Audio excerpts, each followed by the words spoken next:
deed or every act, before you implement it, there are four major pillars that you need. Number one, which is your general state that we are mentioning now, your general state or general mood. Then number two is the location that you need, an appropriate location. No matter how high the level of your appetite and desire for a particular deed is, depending on the location that you find yourself, you might be a bit hesitant to embark on that particular deed. Why? Because of what? The location. So the location is another pillar. Then also the activity that you are going to, the act that you bring together to exhibit that particular deed is another pillar, and the time is also another pillar. There are certain times, no matter the appetite that you have, depending on the location and the time, you can embark on that particular deed. But then the beginning point is actually the state. No matter how you have the habit of taking fufu or the habit of taking any food at all, and you really like it, if they bring it at the time that you have lost your best friend, in that mood and in that state, if you bring all the other factors together, still you can embark on it. So the thing here is that, in which state do you find yourself? What are the external components that ignite, the external component that nurtures the state that you find yourself, to awaken your level of desire and motivation to want to embark on that particular deed? So many of us, we don't reflect upon how to nurture that particular state in order to awaken our desire for it. And then the state will come by default within Ramadan. The call for azan, recitation of the Quran, the preachings that we hear in the tafsir, whatever we hear on our WhatsApp platforms, what we see, all these things will come and motivate and then awaken our sense to get up and read the Quran, to get up and then embark on good deed, and so forth and so on. These factors, have we personalized and made it a private one? Or otherwise, after Ramadan, when these things are no longer there, will we be able to have the appetite and desire to embark on that particular deed? You want to embark on tahajjud, your wife, your brother, or somebody else, or the call of azan will wake you up for you to go for what? That particular tahajjud. That trigger, will it still be there after what? Ramadan? So we need to discover and formulate and nurture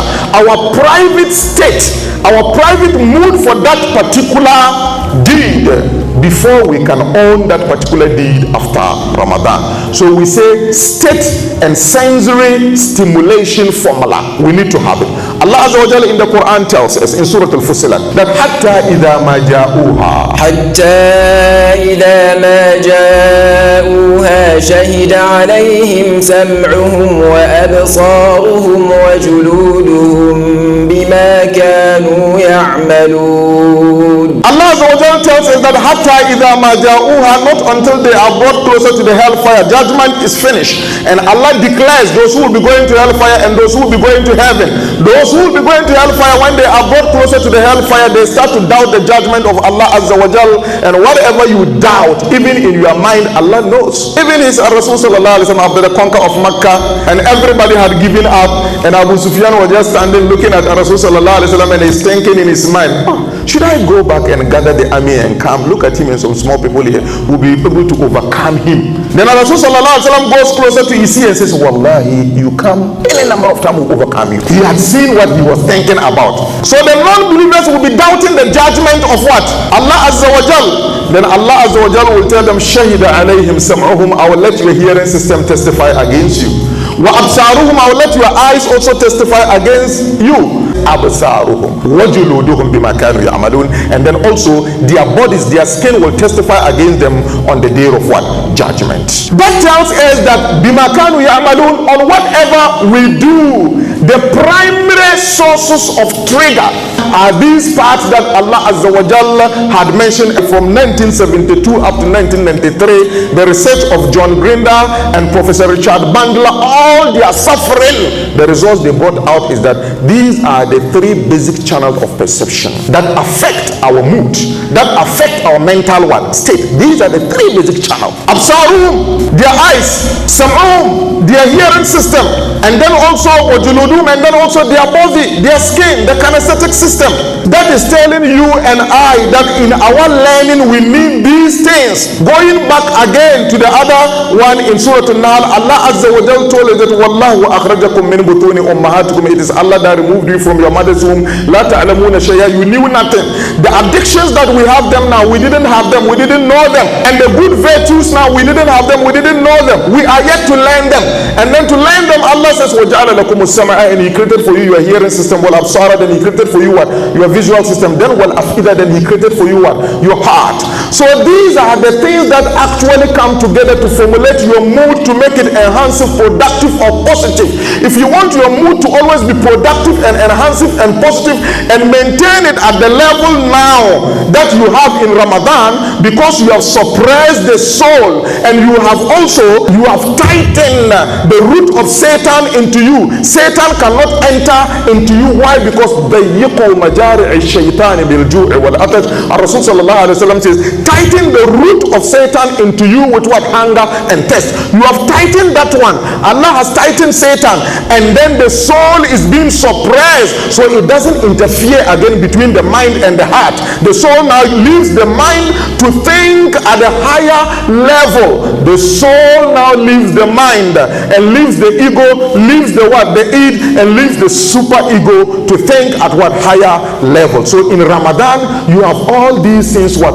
Open. That's a general one for everybody in the month of Ramadan. But you need to formulate your own. The basic tool that Allah Azza wa Jal gave to you in the Quran is Salah. Use Salah to formulate your mood and all the other sense organs and the body parts that are necessary for formulation of mood, and then also execution of any deed that will come after the awakening of that particular desire. You find them in Salah, you find them in ablution. There is no any deed at all that you can embark on without any of the parts of the ablution. Can you embark on any deed without your private part, without your hand, without your tongue, without breathing at all, your nose, without using your eyes, without thinking, using your mind, your head, and then without using your ears, without using your legs? Which deed can you embark on like that? So therefore, if we are to perform ablution just like the way Rasul sallallahu alaihi wasallam is in his sunnah, uses ablution as introspection and swearing by Allah Azza wa Jal, wallahi inni la astaghfirullah wa atubu ilayhi akthar min 70 marra.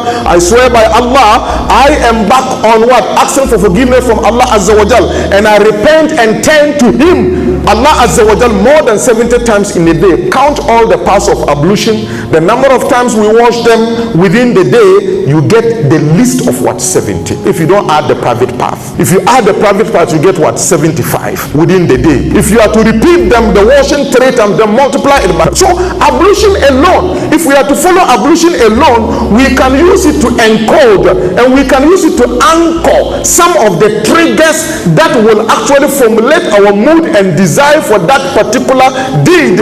If you give a particular time closer to your salah concerning that particular deed, and throughout the Ramadan, each of the ablution you perform, you use that time, the body parts you need for that particular deed, you remind yourself in the ablution to awaken your appetite for it, and after salah you recite Allahumma inni ala dhikrika wa shukrika wa husni ibadatik. You want Allah to support you, to give you the strength to be able to embark on that deed. It is easier for you to remember to do that particular deed. So number 2 is what we call state and sensory registration and stimulation formula, which we say that you can use ablution to do that one. Number 3